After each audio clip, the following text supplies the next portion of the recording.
बिस्मिल्लाहिर्रहमानिर्रहीम। ਅੱਜ ਅਸੀਂ ਖੋਏ ਵਾਲੀ ਬਰਫੀ ਬਣਾ ਰਹੇ ਹਾਂ। ਬਹੁਤ ਮਜ਼ੇਦਾਰ ਤੇ ਟੇਸਟੀ ਬਰਫੀ ਹੈ ਤੇ ਸਿਰਫ ਦੋ ਚੀਜ਼ਾਂ ਨਾਲ ਇਹਨੂੰ ਅਸੀਂ ਇਨਸ਼ਾਅੱਲਾ ਤਿਆਰ ਕਰਾਂਗੇ।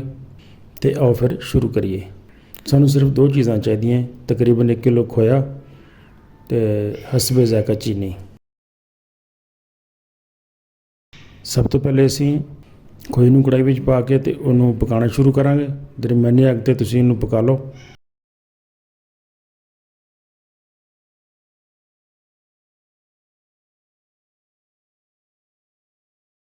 ਖੋਏ ਨੂੰ ਮੁਸਲਸਲ ਹਿਲਾਉਂਦੇ ਰਹਿਣਾ, ਵਰਨਾ ਖੋਇਆ ਥੱਲੇ ਲੱਗ ਜਾਏਗਾ ਤੇ ਸਾਡੀ ਬਰਫੀ ਖ਼ਰਾਬ ਹੋ ਜਾਏਗੀ। ਤਕਰੀਬਨ ਕੋਈ 8-10 ਮਿੰਟ ਇਸੇ ਤਰ੍ਹਾਂ ਹੀ ਤੁਸੀਂ ਇਹਨੂੰ ਪਕਾਈ ਜਾਣਾ ਹੈ।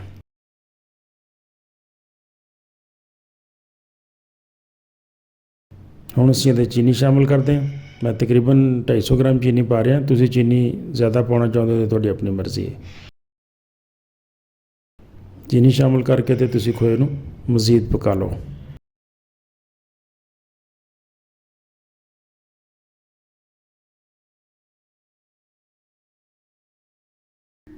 ਖੋਏ ਨੂੰ ਪਕਾਉਣ ਦੇ ਦੌਰਾਨ ਇਹਨੂੰ ਅੱਛੀ ਤਰ੍ਹਾਂ ਹਿਲਾਉਣਾ ਤੇ ਮੁਸਲਸਲ ਹਿਲਾਉਣਾ ਬਹੁਤ ਜ਼ਰੂਰੀ ਹੈ।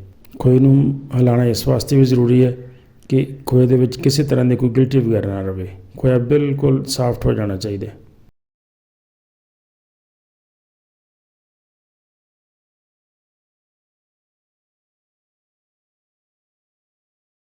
ਸਾਡਾ ਖੋਇਆ ਅੱਛੀ ਤਰ੍ਹਾਂ ਪੱਕ ਗਿਆ।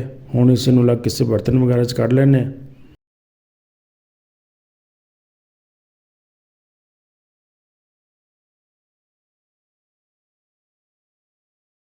ਬਰਫੀ ਉੱਤੇ ਲਗਾਉਣ ਵਾਸਤੇ ਅਸੀਂ ਕੁਝ ਬਦਾਮ ਵੀ ਕੱਟ ਕੇ ਰੱਖ ਲਏ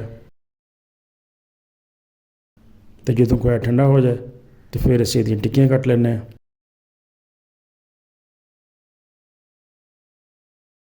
ਤੇ ਉੱਤੇ ਥੋੜ੍ਹਾ ਜਿਹਾ ਬਦਾਮ ਗਾਰਨਿਸ਼ ਕਰ ਦਿਓ